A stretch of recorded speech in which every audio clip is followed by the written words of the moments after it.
بسم اللہ الرحمن الرحیم سبحان اللہ رب العالمین والصلاة والسلام علی خاتم الانبیاء محمد مصطفیٰ صلی اللہ علیہ وآلہ وسلم۔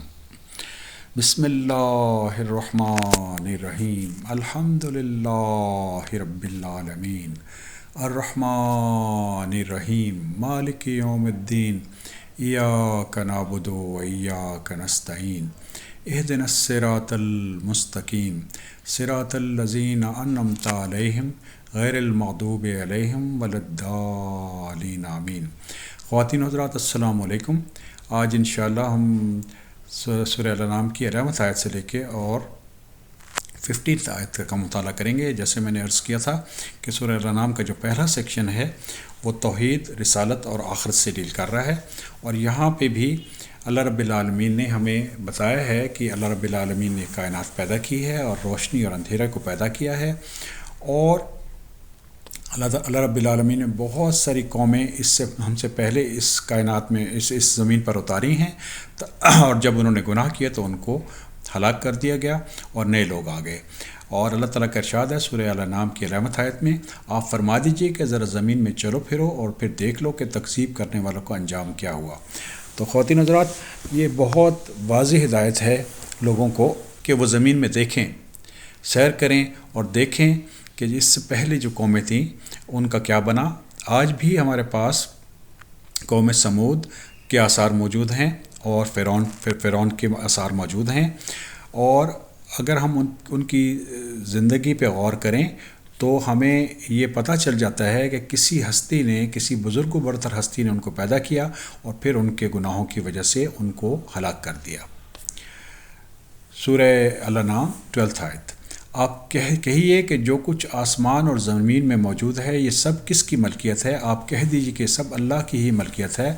اللہ نے مہربانی فرمانا اپنے اوپر لازم فرما لی ہے، تم کو اللہ کی قیامت کے روز جمع فرمائیں گے، اس میں کوئی شک نہیں ہے۔ جن لوگوں نے اپنے آپ کو گھاٹے میں ڈالا ہے سو وہ ایمان نہیں لائیں گے۔ تو خواتین حضرات، بہت واضح طریقے سے اللہ رب العالمین نے اپنے رسول سے کہا کہ ان سے پوچھیں کہ اس زمین اور آسمان کی ملکیت کس کے پاس ہے، تو ان کو یہ حکم دیا گیا کہ ان لوگوں کو بتا دیں کہ سب اللہ تعالیٰ کی ملکیت ہے، اور اللہ تعالیٰ نے اپنے اوپر رحمت کو جو ہے لازم قرار دے دیا ہے۔ ایک دن تمام انسانوں کو یوم قیامت پہ جمع کیا جائے گا، اور وہ لوگ بہت خسارے میں رہیں گے جو ایمان نہیں لائے۔ سورہ الانعام 13 آیت،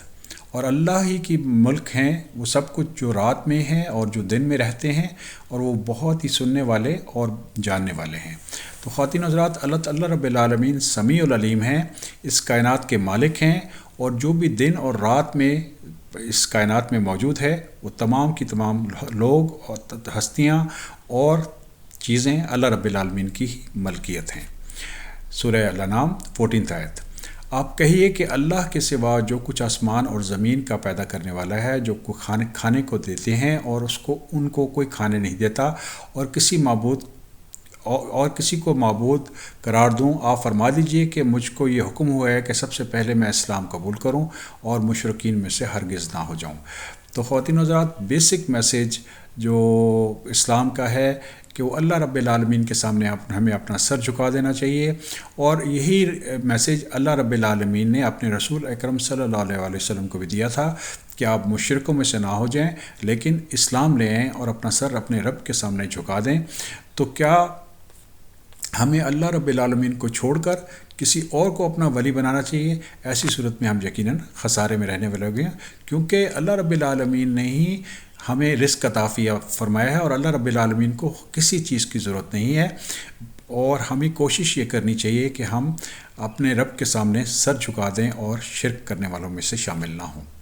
سورہ الانعام 15 آیت، آپ کہہ دیجئے کہ میں اگر اپنے رب کا کہنا نہ مانوں تو میں ایک بڑے دن کا عذاب سے ڈرتا ہوں۔ تو خواتین حضرات، یہ یاد رکھیے کہ اللہ رب العالمین نے کائنات ابس پیدا نہیں کی، لیکن ایک دن ہمیں اللہ رب العالمین کے سامنے حاضر ہونا ہے، اور وہ یوم قیامت کا دن ہے، بہت مشکل دن ہوگا، اور اس دن تمام انسانوں نے اپنے اپنی نیکیوں اور اپنے گناہوں کا حساب دینا ہے رب العالمین کو، اور یہی حکم اللہ تعالیٰ نے اپنے رسول کو دیا کہ وہ لوگوں کو بتا دیں کہ میں اپنے رب کا تقوی اختیار کرتا ہوں، خوف اختیار کرتا ہوں، کیونکہ میں نے بھی ایک دن اپنے رب کے سامنے قیامت کے دن حاضر ہونا ہے۔ اللہ رب العالمین سے دعا ہے کہ اللہ رب العالمین ہمیں سیدھا راستہ عطا فرمائے۔ الحمدللہ رب العالمین۔